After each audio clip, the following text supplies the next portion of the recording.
Hello. We have already got some chatting going on. Yeah, we do. The chat going on in the chat. Let me there we go. Oh. So I'm impressed because Chris Bear was the first person that I see pop up in the chat. Which what? That's pretty crazy. Normally he's off at a meeting or off like businessing or doing important tasks, like telling us how to live stream with free multi-person live streaming software. like coming in at the last minute and all that. Right, and then distracting the things. It's bizarre. Like I don't know how to operate. And then we've got Amy. Amy is here. Blaze is here. Jen is here. Dustin is here. So, Debbie Armstrong, you are the same Debbie Armstrong that we met at KetoCon, right? I just want to verify. Because I remember meeting Debbie Armstrong at KetoCon, but I'm not 100% because like it's somewhat of a pretty common name. Right. It could be a coincidence. It could be coincidental. A good clarifying question. I mean, love it. Context matters. Yes. Oh, Rick Wynn is here. Cindy is here. Low carb recipes. Hello. Hello. Dustin, hello. Cindy is also here. Did you say Cindy? I did say Cindy, but okay, we got her saying twice. So Chris is at the dentist. So what are we gonna do to misbehave? To I don't know, make him laugh really hard or something while he's at the dentist? I mean, my question would actually have to be a follow-up question to that. Chris, are you actively in the chair and in the chat at the same time, or are you That would be impressive. That would be impressive because honestly, like, they get their hands all up in the face zone and I can't see anything. And or maybe he just has his phone set up and he and the dentist are listening to our chat. They're just, but he's able to text. They're fans. He's chatting. That's true. That confuses me. Is it chat, like talk to chat? Because it can't be that if you got somebody like in your mouth. I mean, maybe Chris has skills that we're unaware of. Well, that wouldn't surprise me. I'm sure there are many things about Chris that we are unaware of. And I'm happy to leave them there. Okay, Linda Ritchie is here. Lainey, hi from Australia. That is awesome. Cool. I have no concept of what time it is in Australia right now. Isn't it like that? Oh, but you should because you're a pilot. I'm not because of that, but so Beijing is like 12 hours different from me. I think that Australia from you is probably pretty close to a 24-hour time difference. Okay. Well, no. That's not right. It's got 18 hours. We're looking it up. We are looking it up. What time is it in Australia? All right. Let's see. What else is going on? A spit sucker with the fluoride treatment going on. Yeah, is that what you're doing? That fluoride treatment? Let's. Well, I mean, I guess it depends on what part of Australia. Right.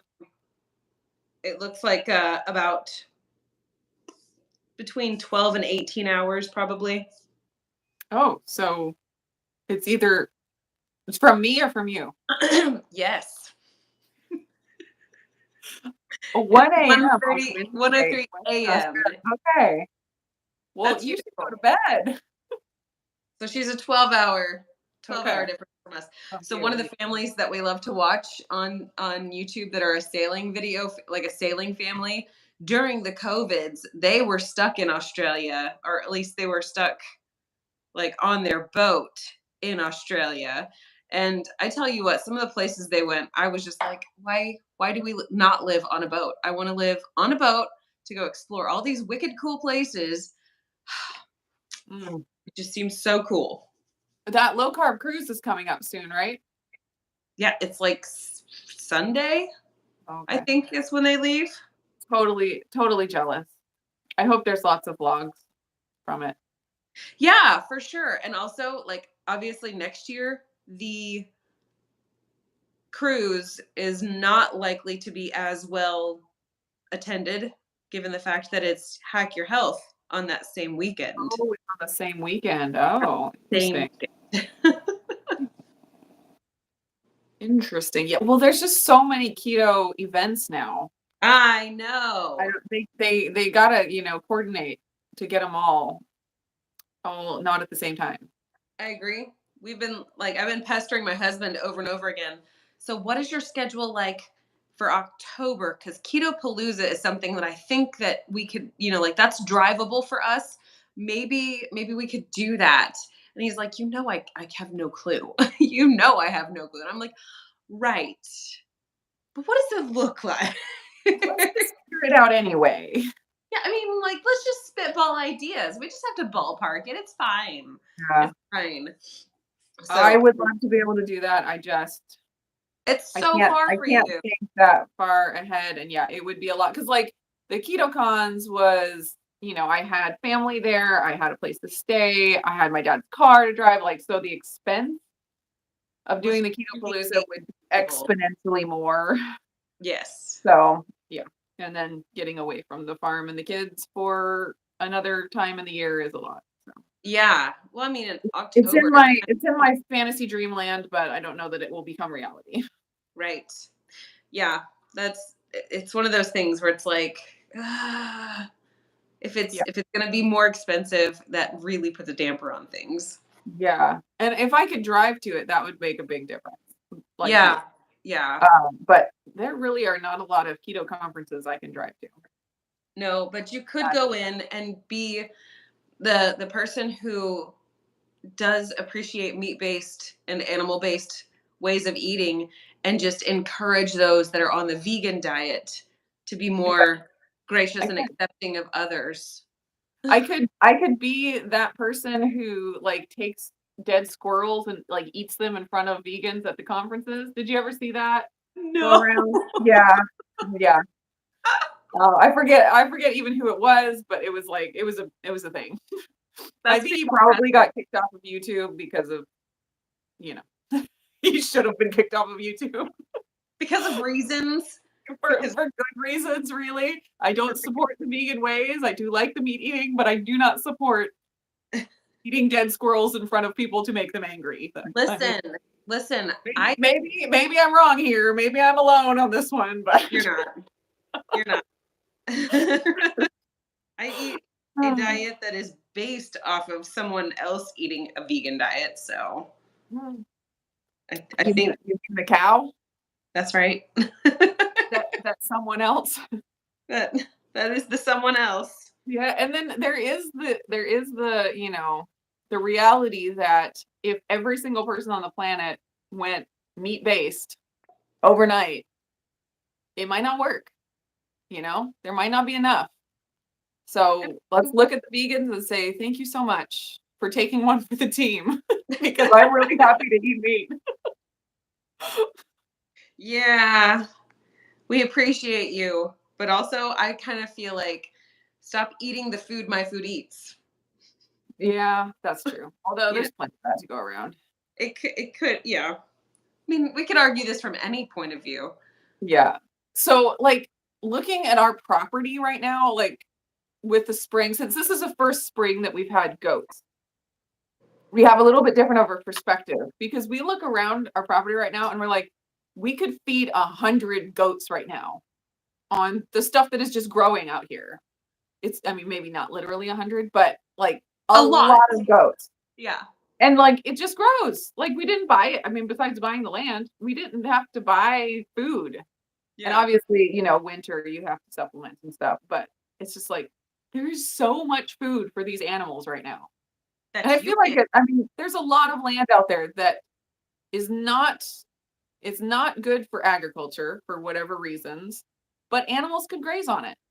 It exists. So, yeah. Yep. There Dustin's you go. coming in with some facts. Nice. To support the concept you're sharing. Of the land on Earth can support food crops. That is very fascinating. 24% can support cattle grazing. Yeah, I believe it. And the crazy thing is that the cattle grazing on the land actually makes the land better More. for Mm-hmm. crops, or at least it can, the regenerative concept. Yeah, I loved that discussion so very much. Yeah, Just that from was a cool. person who did not like go into it with a lot of understanding about the like sure sustainable farming. I understand that concept, but the regenerative side of it was a nuance that I was not familiar with, and so I really appreciated like learning about that from the farmers that were up there.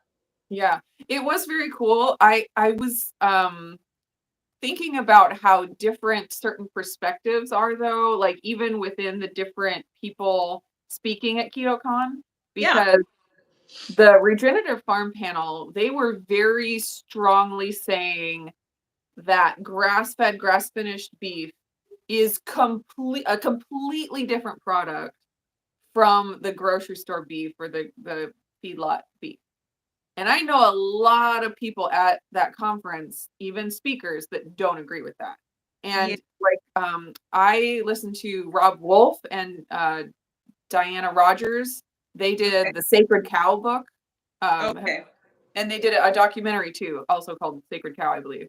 And in their research, they went into it trying to, find out if that's true. Like if the grass finished is so far superior from the right, grain. And what they found, they expected it to be. Like they didn't come in with like this bias. They expected it. Well, I guess they did come in with a bias, but it was the opposite of what they ended up finding. sure, They found that there was actually very little difference. There's a little bit difference in the omega-6 to omega-3 ratio, but yeah. beyond that, like there was very little difference.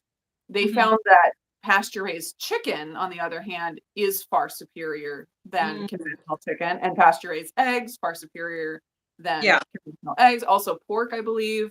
Um, and so, anyways, I I don't know really where to fall on that, because you hear the regenerative farm panel, and I mean, one of the guys literally said that his health was so bad because he had been raised on grain finished meat.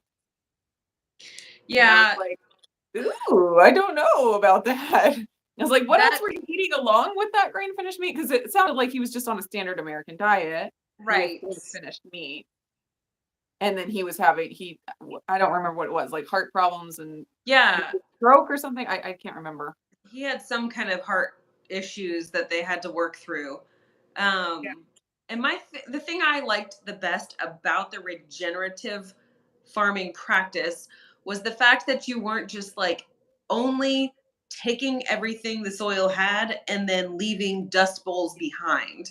Yes. Um, my dad was, born in Lubbock area in Texas, where it was a major dust bowl, especially when like there were the big dust bowls. What years were those? I mean, I don't think he was alive. He wasn't alive whenever the Dust Bowl stuff happened. I think it was like maybe the 30s. I don't know. It was around the Depression era. Anyway, oh, Depression. Yep. Yeah, it was during the Great Depression. So my grandmother grew up during that. And the concept of being able to put back into the earth more than what you took from it so that you can keep going and Yes. not just work in a deficit all the time. That was the part that I personally connected with. Well, I have had some, grass-fed, grass-finished beef, and it was good, but the grass-fed grain-finished beef just had so much more fat. And it Yeah. was just so much more tender. And I mean, that's there's there's pros and cons, I'm sure, to everything, but Yeah. I like the idea of your ruminant animals. You have a little bit more flexibility with the their nutrition so that you can reap the benefit of them being nutritious for you, and then Right. non-ruminant animals, be a little more choosy on those. it's Right. it's easier to say that than it is to be like you have to eat perfect meat all the time. Yes. So as far as like, I think it's two separate discussions, like the nutrition side of it, like just Sure. looking at the meat and seeing how nutritious it is, but then also the regenerative farming that's actually, like you said, putting stuff back into the environment, not just taking. So Right. like, as far as that subject goes, like, I'm 100% like, I wish we Yeah. could all go towards that, Right. but then in the world we live in, when we have to choose what we're gonna buy for our family, I'm the same way. I don't, unless I were to, come across a source for grass finished beef that tasted good, because I've had some that tasted really bad. Some that tasted really good, and then some that tasted, and so I'm like a little bit worried, like, because I bought a quarter of a cow, and I don't know what the deal was, but I mean, it could have been like its hormones were being weird at the time of slaughter or something, but it tasted terrible. Terrible. I was That's so upset disappointing. after you spend so much money on it. Anyway, so when I'm thinking about what to spend money on, I I don't prioritize the grass finished Grass beef. finished side of it. Yeah. Yes, but if I can't, obviously we put a lot of work into getting our pasture raised eggs. And Yep. we're working on like trying to sell enough, like just to friends, to pay for the feed. So Yeah. basically we get, eggs for the price of our work, and kind of break even. So that's kind of a goal there. Um, and then even chicken, I would love to get pasture raised chicken regularly. It's like 5 times as expensive, literally, if not more. And I can't justify it. I can't justify buying 1 chicken when I could buy 5 chickens. It's So really yeah, it comes down to just a balance of economics. If you can't, then you don't. And if you can, then you also have to decide, is it really going to be worth it to go that path right now? yeah, exactly. Anyways, it's always a struggle. And okay, so one thing I wanted to say was I love the quote by, I think it's Dr. Eric Westman, and he's such a balanced, like, no nonsense, common sense type guy. I love that. Like, no dogma, just like whatever Yeah. works. And I think it was him that said, keto is such an effective diet that you can have results even if you do it wrong. So, like, even if you're doing, processed meats, then, like, oh my Stop goodness, that. you can still improve your health. That's how powerful keto is. So even Yeah. Dr. Berry says you can do carnivore or keto with hot dogs Hot and dogs, mustard, mustard. Yeah. and you can actually really affect your health that way. And I love that it's that accessible. And Yeah. like with everything, you can go as far with it as you need to or as you want to, depending on your health needs or your, Your desire. objective. Yeah, Yeah. and your budget and all that. So I think all realms of keto is great. And I love that there are all of those options Yeah. and that it can work for pretty much anybody. Dustin. Oh dear. He's Keto Simple just said that he loves hot dogs and mustard. GFS, jumbo beef franks for the win. All right. So GFS is Gordon Food Supply. If it's Oh, the same one. And as long as they're like all beef, absolutely. But at the same time, hey, it's a way to get your organ meats in. It's a yep, way to get Gordon your Food Supply. eyeballs and your sinew, all that good stuff that you need. You know what? That is the perspective to have for it. Yes, yes, Neely, that is the perspective we shall take Someone forevermore. asks if we eat organ meats, we will just say yes. Absolutely. Okay, Jonathan Shane is in the house. Keto Road. Road. Yes, everyone, please tune in on Sunday at 3 p.m. for conversation with Jonathan. It will Hopefully. work this time. We're gonna claim it this time. You I, know, I have a I thought about that. okay, go ahead. No. Oh no. You finished yours first. I was just gonna say, like, it's all just an act to like build up the suspense You're and not wrong. get people really excited about it. So Yeah. it was all staged. 100%. I felt that in my core Yeah. that it was just the opportune. I just saw I just saw Jonathan's Keto Road. And I lost it. I'm on Jay that. Shane of the Keto Road. I love it when he does that. It's so funny. The So good. Keto Road. All right. I'm here for it. I'm here for it. Here we go. There's been a lot of chat, y'all. I Yes. always get so excited that there's so much chat happening. Thank you Yes. so Okay, much. I saw a minute ago that Debbie Armstrong said that she was not the Debbie Armstrong from KetoCon. So Debbie But you're Armstrong still number the 2. Debbie Armstrong that's here, and we appreciate you. Yes, we love you just as much as the Debbie Armstrong that we met at KetoCon. That's right. Is she the one that gave us the pens? The No. KetoCon Debbie Armstrong? No. Who was that? That was another Debbie. I'm pretty sure. Was it? Okay, well, at least I'm not crazy then. It was another Debbie. Yeah. Super H Creations. So you've asked this question. Yes. So Yes. I used to follow Trim Healthy Mama. Nili used to follow Trim Healthy Mama. And Super H, you asked what made me switch to keto. So it's not that I intentionally switched to keto. It's that I learned about THM, followed it, figured out that I only felt good on their satisfying meals, their high fat, low carb meals. And I wound up reverse figuring out that I was doing keto.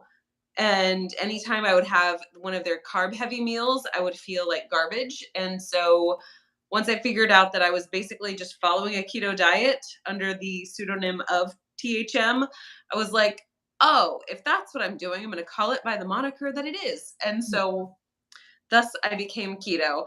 And I want to say it only took me about 2 weeks, 2.5 weeks. It was less than 3 before I realized that not having carbs felt better for my body than having the carbs.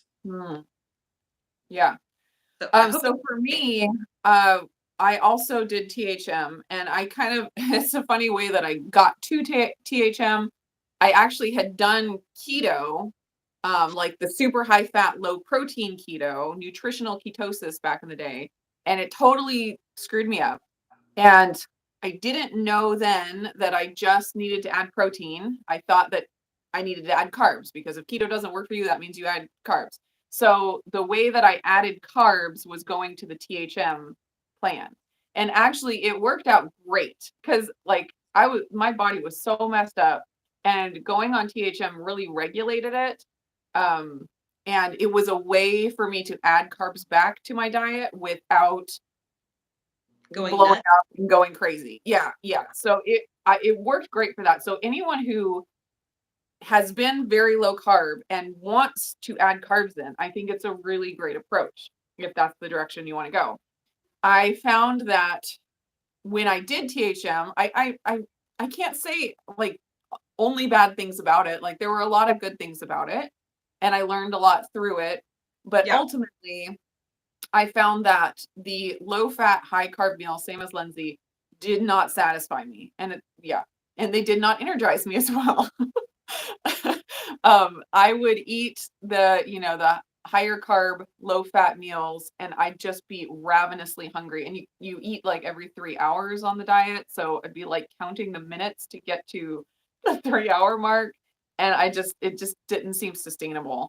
It was fun for a while because there's lots of recipes and they love to experiment, and they have all kinds of crazy recipes, which getting their cookbook is worth it for that, I think. But so that was really fun for a while, and I did a lot of recipe reviews and stuff, and I enjoyed it, but then it just got to the point where it was too all consuming to keep up with that, as well as keeping up with my hunger. And it didn't fit with my lifestyle. Beyond that, there are a lot of rules with the THM plan. As much as they say it's all about food freedom and like not cutting out any food groups, there are a lot of rules. And so, like you said, being THM and actually just doing the satisfying meals, like just switching to keto, like takes away a ton of rules. Because they would come out with rules about specific food products whenever something became popular, like Halo Top ice cream. When that became popular, there was this whole big kerfuffle about where it fits, and then it had to have voice from on high from the THM ladies saying if it was good or how much and how often per week to have it. And it was just like, this is too much. Just give me the rules and let me figure it out myself. So I didn't fit in the whole culture there. But some people really love that. Some people love, being part of that kind of a culture and having someone else figure it all out for you and just tell you what to do. And so I don't think it's bad. I think I learned a ton from it. I think it's an appropriate way of eating for different stages of life. But for my stage of life right now, it's not.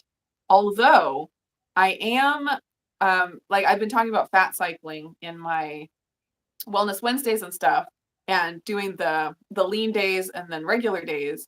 What I found, and I'll probably talk about this in a Wellness Wednesday soon, but I found that what's working for my lifestyle and my schedule right now is kind of a THM type thing. Instead of cycling days, just cycling meals. Yeah. So, and for THM, their PSMF meals are called fuel pull. Yep. meals. So it's kind of the same thing where you don't have a lot of carbs or fat in the meal.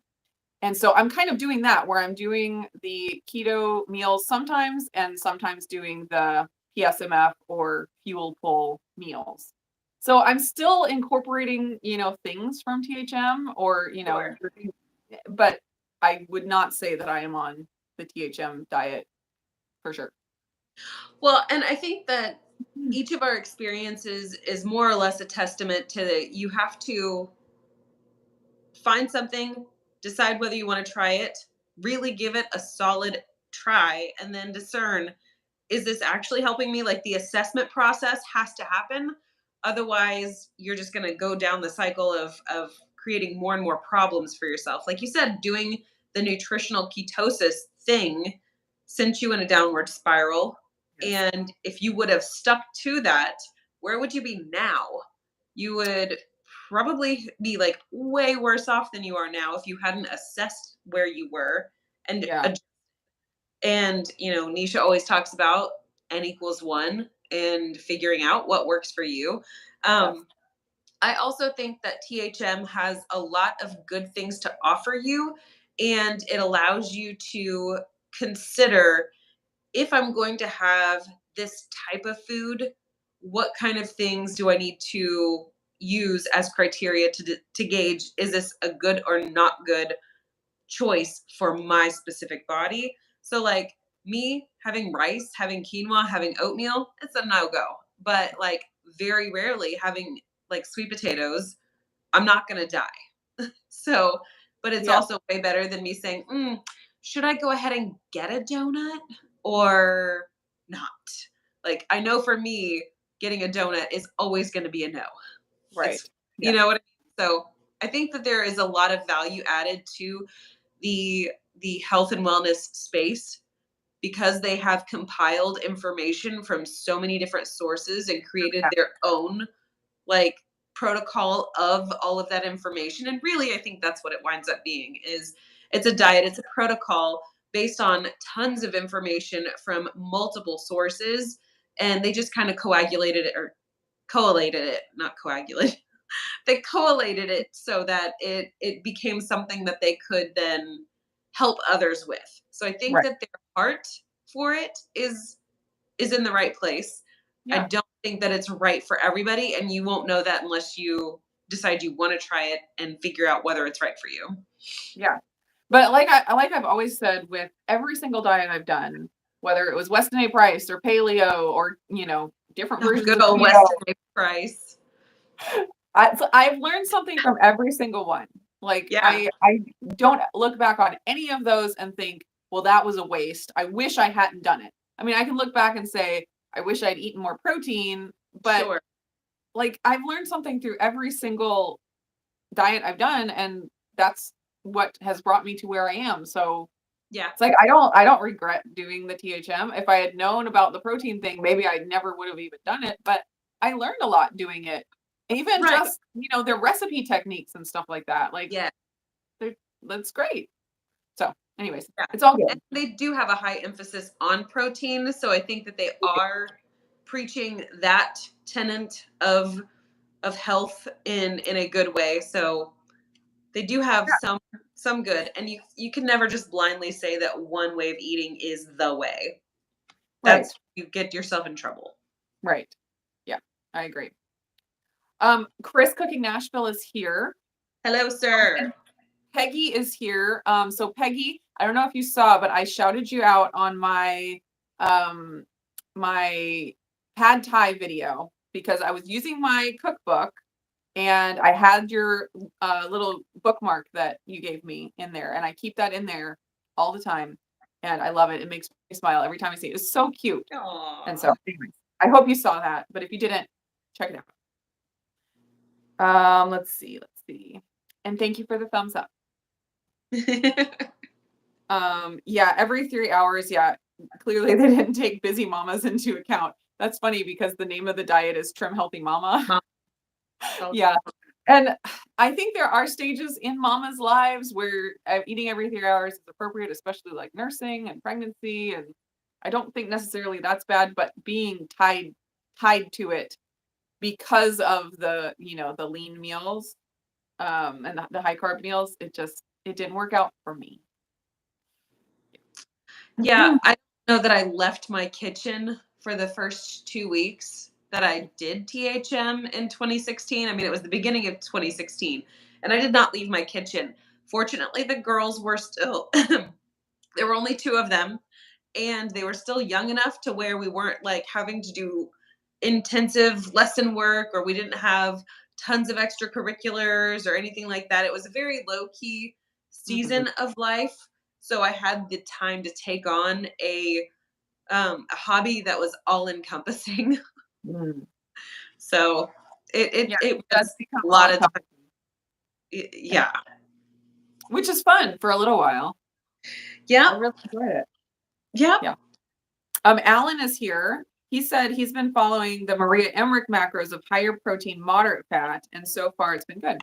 Yeah, I think finding that whatever works for you in that and making adjustments as things change, I think is the way to go. Because like if you have 50 pounds of fat on your body to lose, it makes sense that, you might not need to eat as much fat.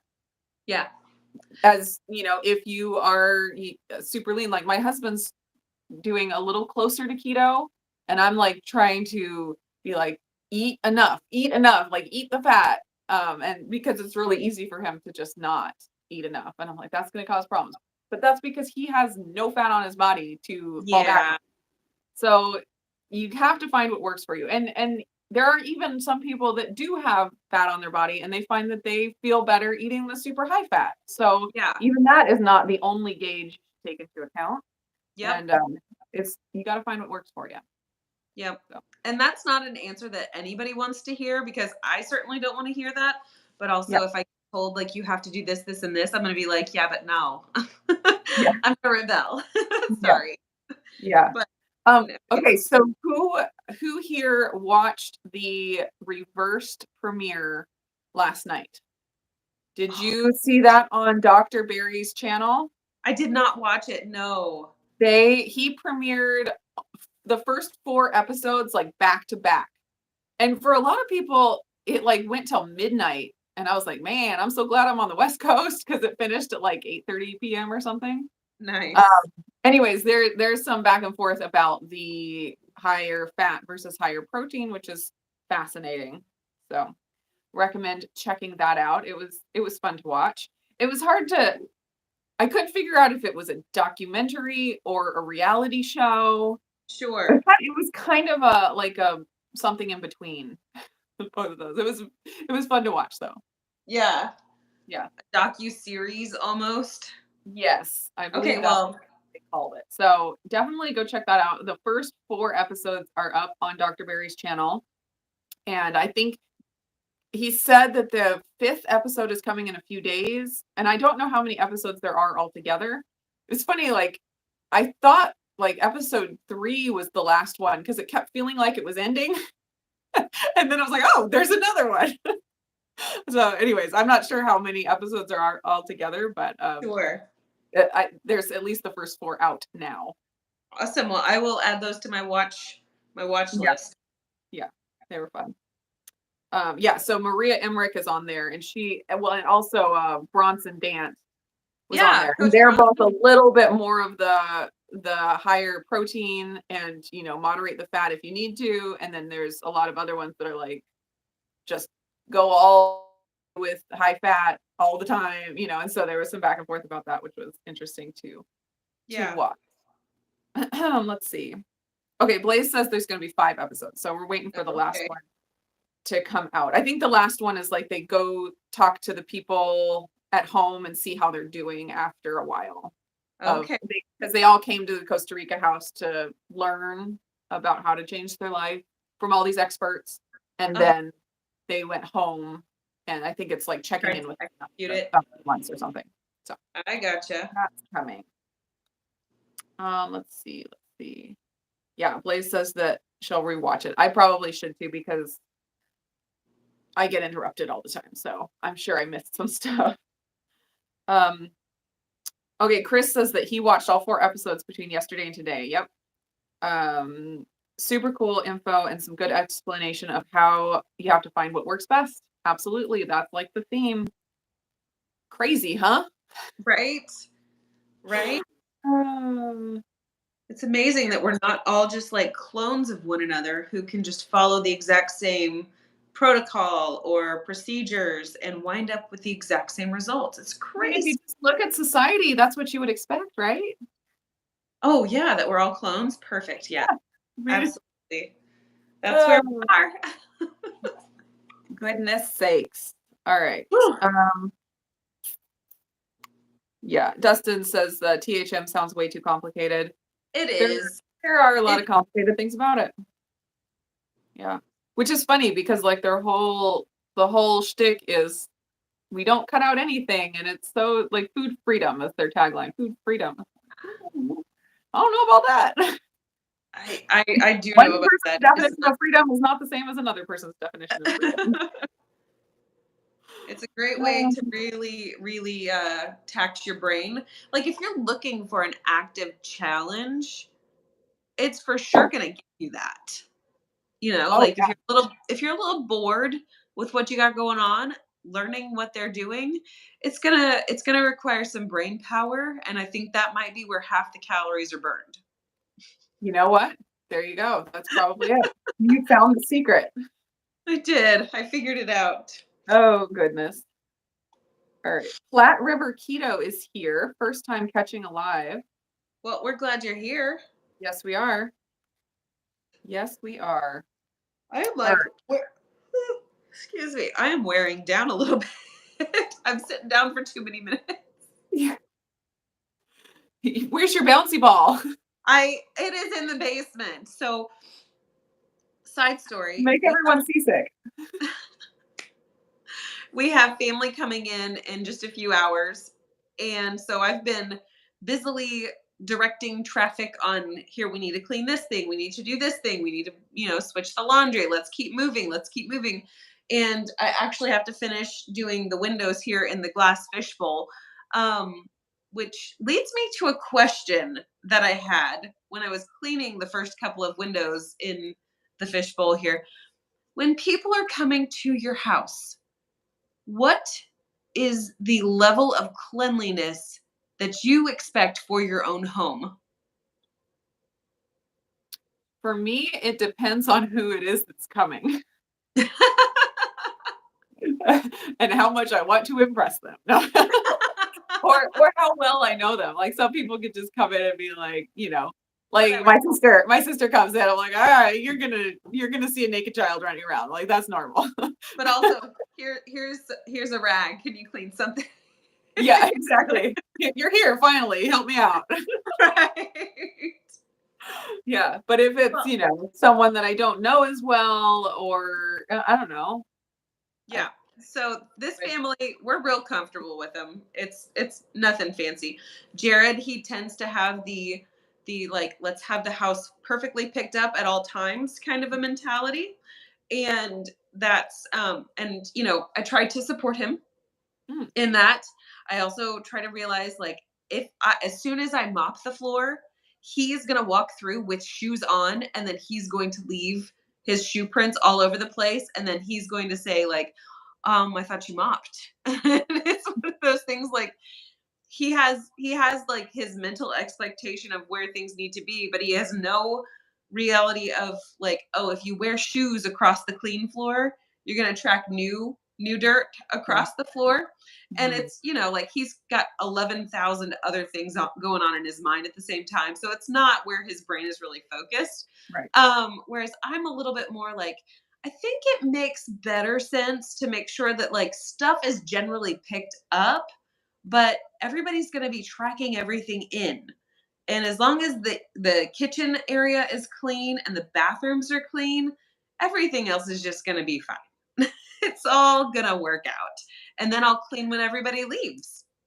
Right. Because you're going to have to do that anyway. Right. Peggy says if no one moves anything on the table, the dust won't show. Yes. That goes under life hack right there. No, that's just the color of my table. Yeah, and I don't know what you did to the table to collect dust because it wasn't there before you sat down.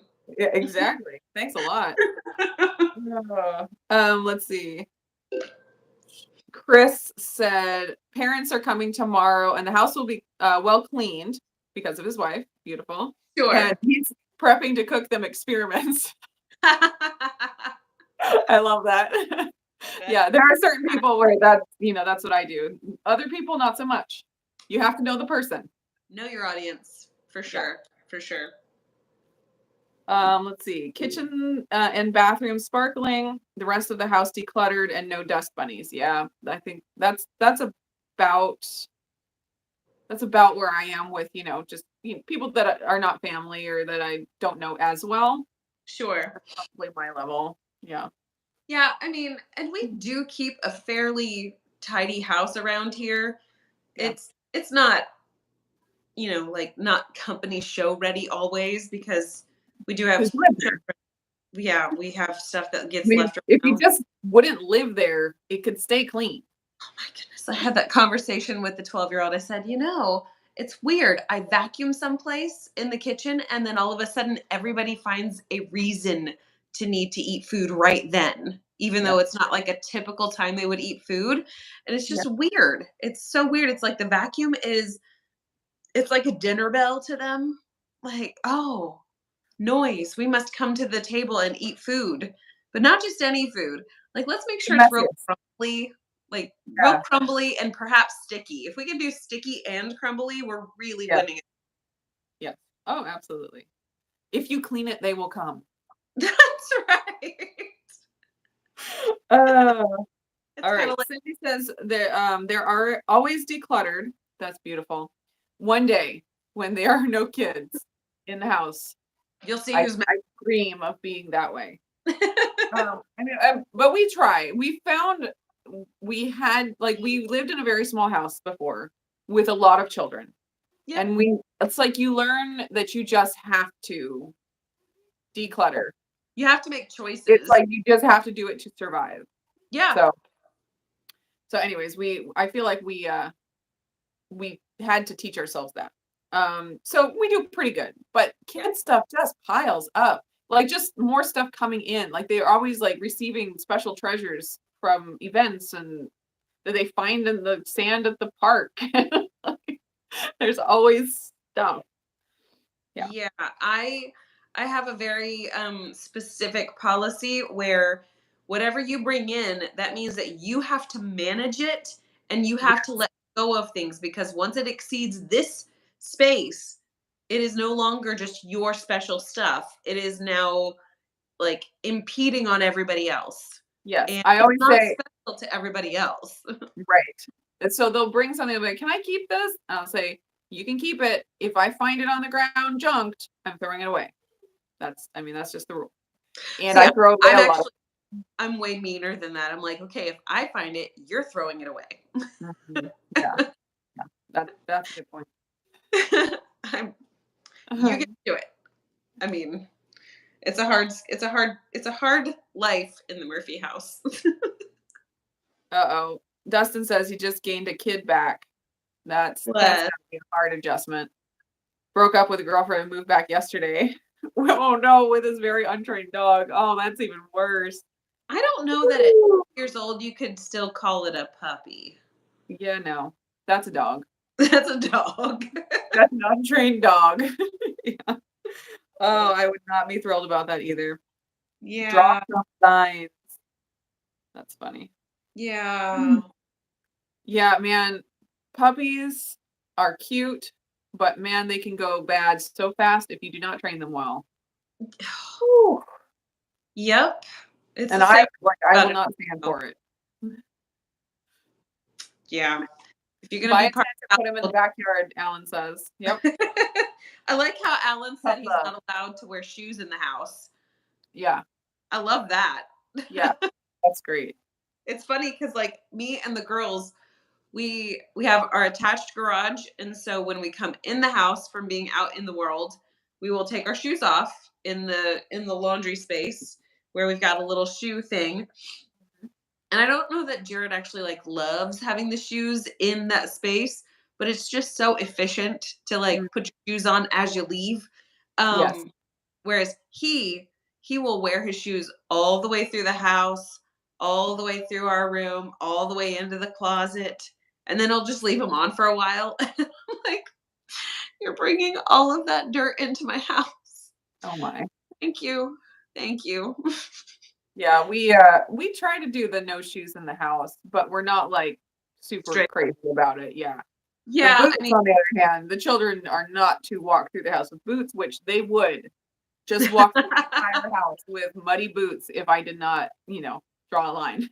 I mean, like with shoes, you're not like expecting to be in the thick of the creek, like digging through stuff, and like you're not expecting to do that. So I can Although understand it that. does happen. Well, they find a way. They find a way. Chris says the floor is just the biggest shelf in your house. That is exactly how kids see it. That is real, and I don't know why I never saw that before. It's very true. It's the biggest surface. Oh man.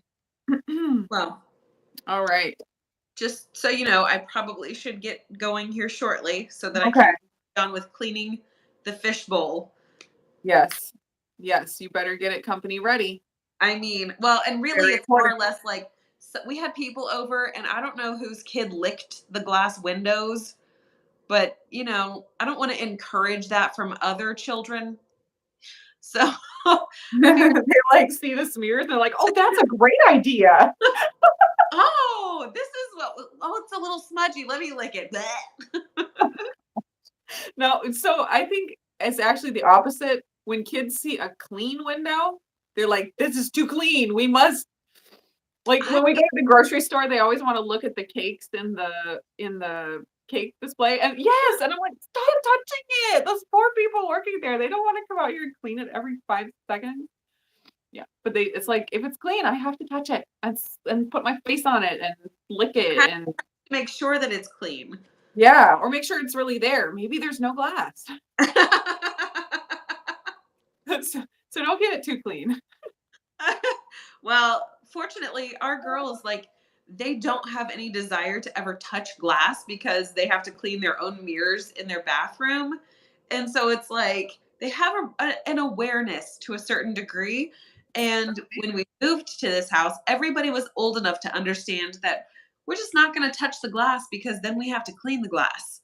So like now it's a rare occasion that somebody touches things until like non Yeah. people live in this house. And like the back door glass, like I expect, of course that's going to wind up dirty, but the girls are so good at just always using the handle and never just like Wow. hands on the glass. So, It's because you're a better mother than I am. It really is. well, it's coming from you. Yeah, you're right. Oh, goodness sakes. Oh my Blaze word. is reminding everyone to hit the like button. Thank you so much. Yes. If you Yes, we like would it. love for you to do that. Yes. I do. Did you hit the like button? I didn't. I never hit the like button on my own videos, but I guess I I should. Why not? There I you go. I did it. fail at that. All right, let's see. Oh, Cindy's got to go get her husband something to eat. They fast until 1 to 2 every day. So yeah, at the end of the fast, man, you can't just push it. Time to maneuver on the kitchen fast. Seriously. All right, well, let's just make it a short one today. Only 50 minutes. Look at us. Yeah. All right. Well, you enjoy your company. I will do my best. Yeah. Next week we will be on Lindsay's channel. And so go subscribe over there and ring the little bell and all the things. And yeah. Come hang out with us again. Tune in on Sunday at 3 p.m. Pacific, 6 p.m. Eastern. Not with Lindsay. Hopefully it will not be with Lindsay this time. It ended up being with Lindsay this past Sunday because of technical difficulties. And thankfully she's always available whenever I need her. Always. But hopefully it will be with Jonathan Shane of the Keto Road. And then also tentatively a week from Sunday, I have Dustin from Keto Simple. Ooh. Yeah, you did it wrong. It's the Keto Road. Keto Road. You kind of got to jack your jaw around a little bit on that one. Why don't we have any cool taglines like that? We're just like, I feel like we do have a tagline. It's a show about nothing. Oh, okay. Coffee. There you go. That's what we are. All right. Thanks everyone for joining us, and we will see you next week. Yeah. Bye, guys. Bye, y'all.